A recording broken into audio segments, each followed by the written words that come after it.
Patna IGIMS के मशहूर gastroenterologist, पेट, आंत एवं लीवर रोग विशेषज्ञ डॉक्टर ब्रजेश कुमार सुमन इंडोस्कोपी की सुविधा के साथ अब आपके शहर सिवान में भी।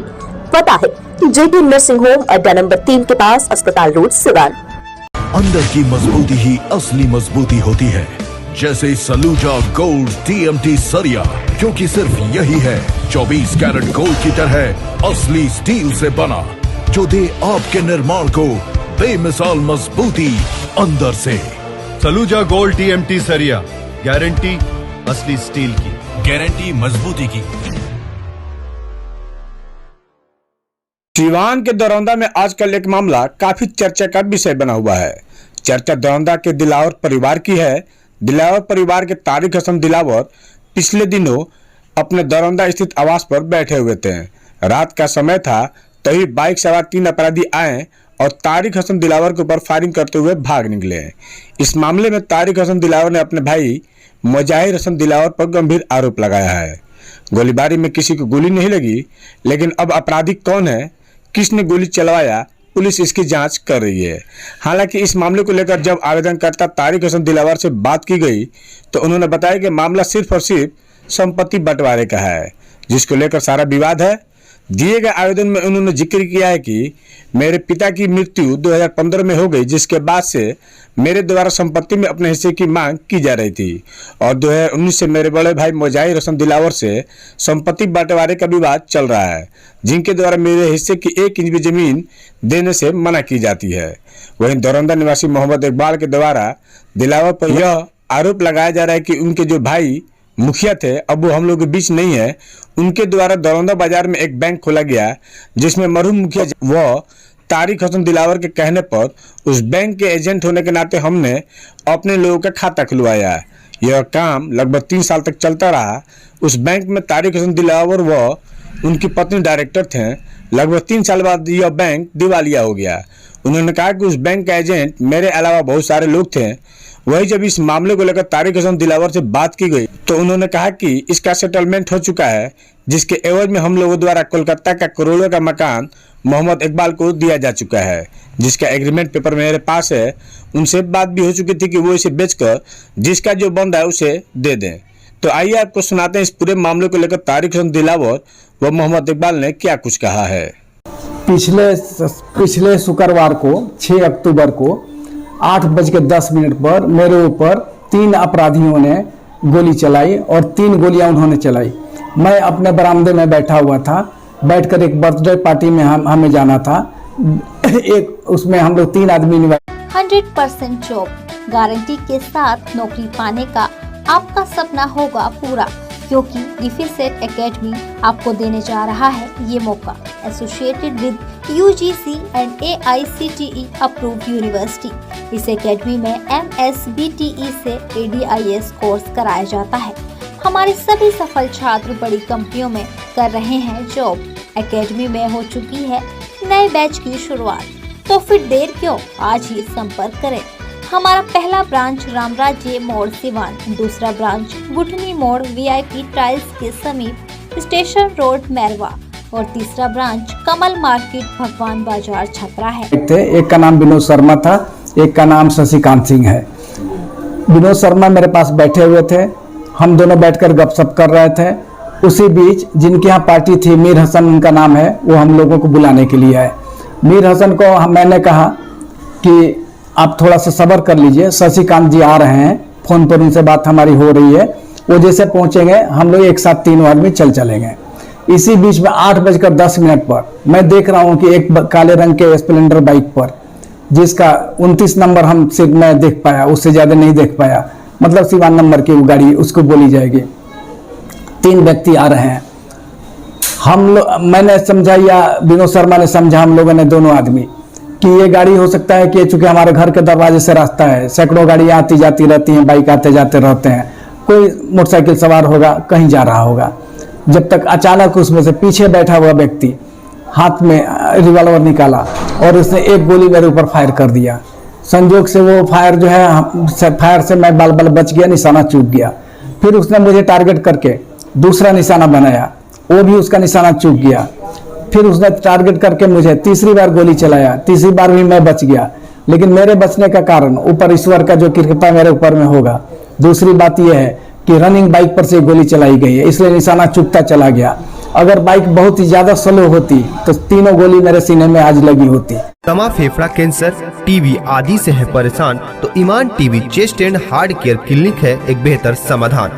संपर्क करें डॉक्टर आजाद आलम से, centre point, Chakia road, Siwan.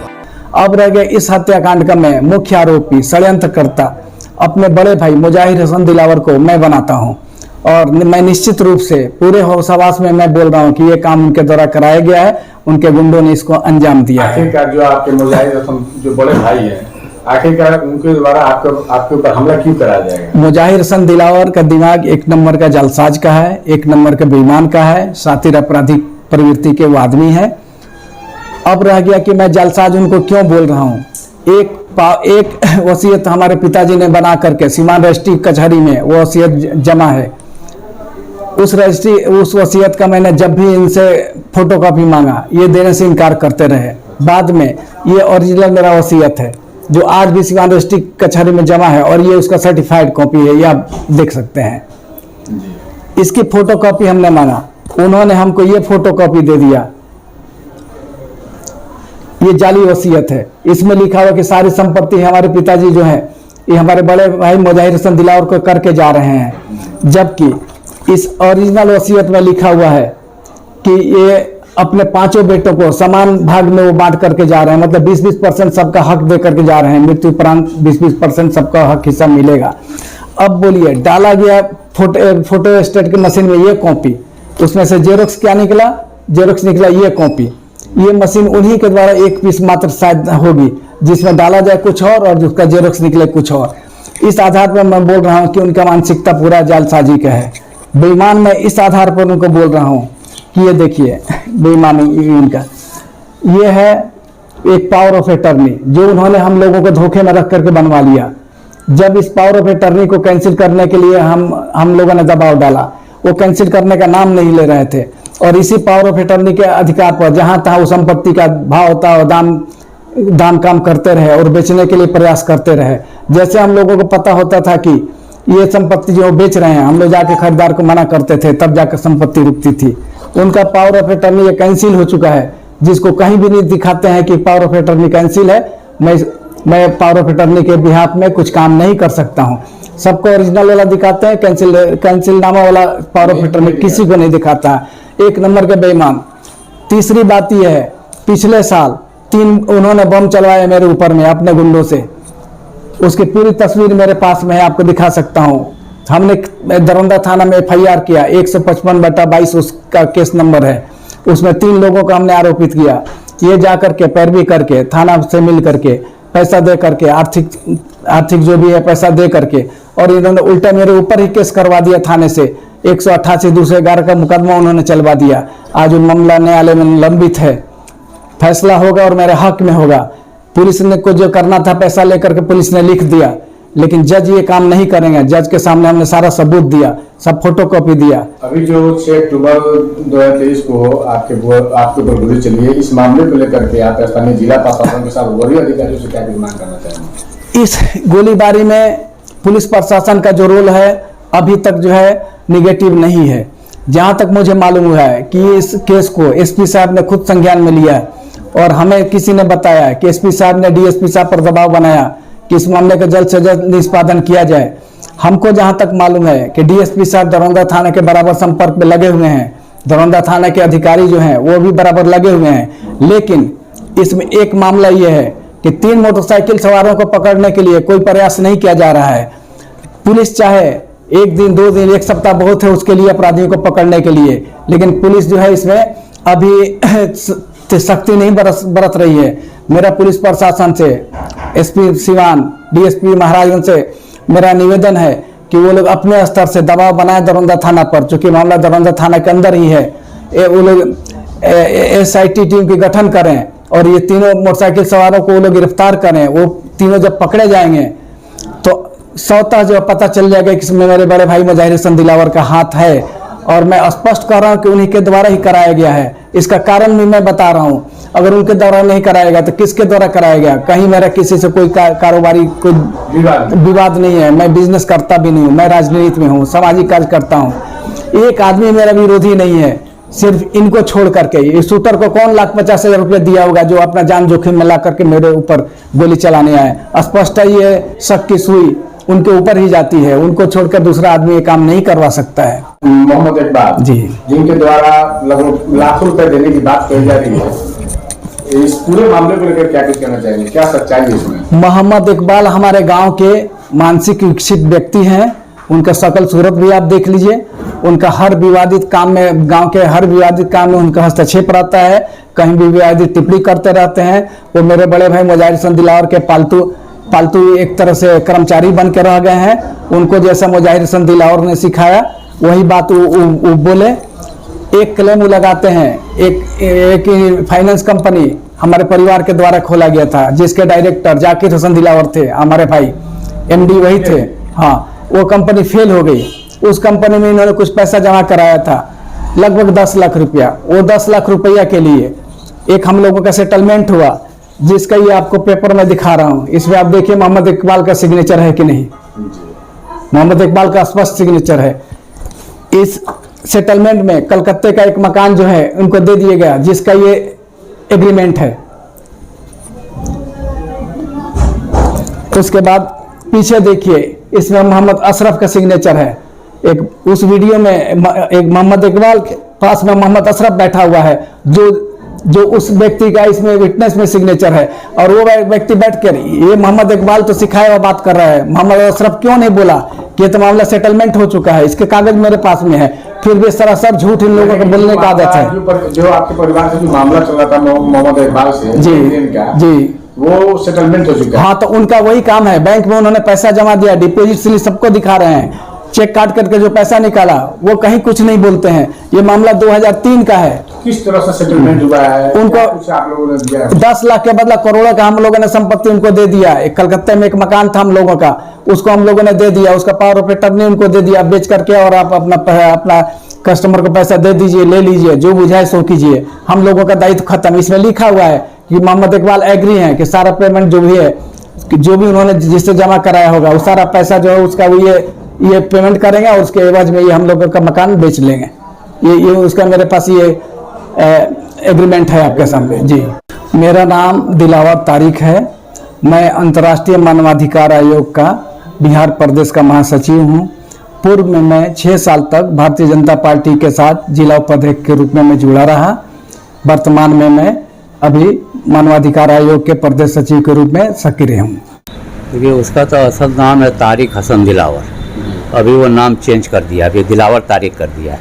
उसका नाम है तारिक हसन दिलावर, समझा कि नहीं। मुजाहिर हसन दिलावर बड़े भाई का नाम, जाकिर हसन दिलावर जो मुखिया जी थे, मैंने ये समझे। हाँ, देखिए, गोली की बारी के बारे में हम ईशा का नमाज़ पढ़ने गए थे। ईशा का नमाज़ पढ़ के आए घर पे, यहाँ लोग बताया कि जाए, तो यहाँ पर आए तो घर के लोग बोले कि अरे वहाँ पे बहुत भीड़ भाड़ लगा हुआ है, पुलिस आई हुई है, गोली चला है। तो हम यहाँ से गए, जा करके देखा, थोड़ा देर देखा कि उससे हमसे बातचीत नहीं रहती। तारिक हसन दिलावर से जब से मेरा वो ये पैसा वैसा ये कर दिया, हमको धोखा दिया, तब से उससे यहाँ रहता भी है तो हमसे सलाम कलाम भी नहीं। हाँ, तो जब से आया है दुबई से, हमसे कोई सलाम कलाम, उससे बातें नहीं होता है, उसकी शक्ल हम देखना नहीं चाहते, कभी उसके दरवाजे हम जाते नहीं। हम कहा कि फिर हम चले आए। गोली है तो पुलिस आया हुआ था, पुलिस इन्वेस्टिगेशन कर रहा है। अब जो उसमें निकलेगा वो अपना क्या सच है क्या झूठ है। क्या लग रहा है, किस चीज को लेकर के ये विवाद हुआ है? देखिए, वो विवाद वो इल्जाम लगा रहा है कि मतलब ज़मीनी विवाद है, है ना। ज़मीन का जो मामला है तो अच्छा, वो बयान भी दिया है कि हमें मारना चाहते हैं, हम अगर मर जाएंगे, हम अगर मर जाएंगे तो हमारा बेटा हिस्सा थोड़ी कहीं जाता है। वो ये बयान दिया है कि हिस्सा थोड़ी कहीं जाता है, हम जाएंगे तो हमारा बेटा को हिस्सा मिले, हमारा बेटा मारा जाए तो हमारे उसके बेटा को हिस्सा तो किसी का जाता नहीं। तो उसको डर किस बात का है? हिस्सा तो किसी का नहीं जाता है, हिस्सा तो मिलेगा ही, तो उसको डर किस बात का है? क्या मुजाहिर हसन दिलावर का पूरा लंबी उम्र लेके आए हैं क्या कि वो सबको मारते रहेंगे? वो बेचारे का उम्र खुद 72 साल का हो गया है, हार्ट का उनका बड़ा सर्जरी हुआ है, शुगर के पेशेंट हैं, इंसुलिन लेकर के खाना खाते हैं, समझा कि नहीं, दवाई के ऊपर वो जिंदा हैं बेचारे। अब उसको जो है उनको बोलता है कि नहीं वो हमारे साथ ऐसा कर दिए। वो एक नहायत ही शरीफ आदमी है, तो वो बैठे रहेंगे कि हाँ पहले इसको मारेंगे, उसके बाद इसके बाल बच्चे को मारेंगे, फिर उसके बाल बच्चे, ऐसा कहीं होता है क्या? एकदम टोटल फर्जी बात बता रहा है। हुआ है, घटना हुआ है तो उस घटना का जांच होना चाहिए। ये पुलिस का मामला है, ये पुलिस जांच करके पता करेगी कि हाँ क्या सच है क्या झूठ है। देखिए वहाँ पे वो बैंक खोला, बैंक यहाँ भी खुला था, दरौंदा बाजार में। दरौंदा बाजार में वो बैंक खुला था, उनके मुखिया जी थे, वो बैंक खोले थे। तो इसकी हालत वहाँ कलकत्ता में बहुत दयनीय थी, समझे कि नहीं। मुखिया जी भाई थे, सोचे कि चलो भाई, तो वो एक ब्रांच वहाँ पे वो मुखिया जी खोल दिए। और वहाँ पे हमको भी बोले, मुखिया जी भी बोले, ये भी बोला कि आप अपने स्टाफ का, अपने लोगों का पैसा जमा कराइए। और जो एक सिस्टम था उसमें फिक्स्ड डिपॉजिट का, रेकरिंग डिपॉजिट का, डेली डिपॉजिट का, ये सब ये था, उसी हिसाब से पैसा जमा होता था। चला 2-3 साल चला, ठीक से रिटर्निंग हुआ, लोगों का पैसा जो है गया आया गया आया, तो उसको टोटल हैंडल जो है ये सलन यहाँ से करते थे। बाद में ये दोनों, उसकी बीवी भी डायरेक्टर थी बैंक में। हाँ बैंक में, वो तारिक हसन दिलावर भी डायरेक्टर था और उसकी बीवी वहीदा दिलावर भी डायरेक्टर थी। दोनों जो है बाद में जब पैसा पेमेंट देना ये कम कर दिया, लोगों का लटकाने लगा, तो फिर हम कहा कि भाई ये क्या बात है, तो पेमेंट टाइम से नहीं हो रहा। तो फिर मैंने सलन जी से बात किया, तो वो बोले कि जो है वो तो पैसा हिसाब हमको दे ही नहीं रहा। हमका जब हिसाब नहीं दे रहा है तो आपको तो हमको बताना चाहिए ना कि नहीं दे रहा है। अब क्या होगा, आप तो इतना पैसा है, एकदम दिवालिया हो गया वो। हम ही एजेंट नहीं तो और भी एजेंट था, सबका पैसा लेकर के जो है वो दिवालिया हो गया। अब उसके बाद वो हुआ कि भाई हम जाएंगे बाहर, दुबई जाएंगे। उनके भाई, जो भाई पर ये किया है, ये भाई दुबई इसको जो है बोला लिए नौकरी चाकरी के लिए, बोला कि जा रहे हैं, जाने के बाद जो है आपका पैसा हम डायरेक्ट आपको भेज देंगे, आप पार्टी लोग को धीरे धीरे दे दीजिए। हम बोला ठीक है भाई दे देंगे। जाने के टाइम भी हम उसको 15,000 रुपया दिया, एकदम पैसा नहीं था उसके पास, अपना कपड़ा लत्ता खरीदने का, जंगिया अंडरवियर क्या लुंगी फुंगी खरीदने का कुछ नहीं था। हाँ कुछ नहीं था, समझे कि नहीं। हम कहा कि भाई ताहिर बाबू का बहुत नाम है, तो रिश्ते में हमारे मामू भी लगते हैं, तो इतना बड़े घर का लड़का है, ये है, चलो कोई बात नहीं है, जाएंगे। फिर उसकी बीवी भी कसम खाई, कलम पाक की, उसको हम छोटी बहन मानते हैं, वो कलम पाक की कसम खाई कि अच्छा भैया जो है आपका एक एक पैसा अदा कर दिया जाएगा।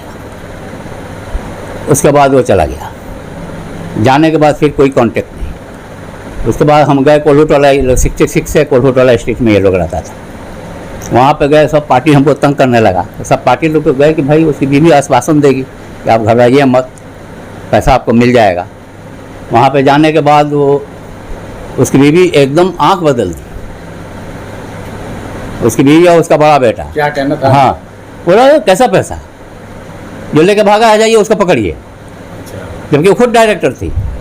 और दोनों एकदम सब लोगों के सामने जैसे लगे कि हमको मार देंगे सब, समझा ना, इस तरीके से एकदम सारे लोग जो हुआ कि भाई औरत का मामला है।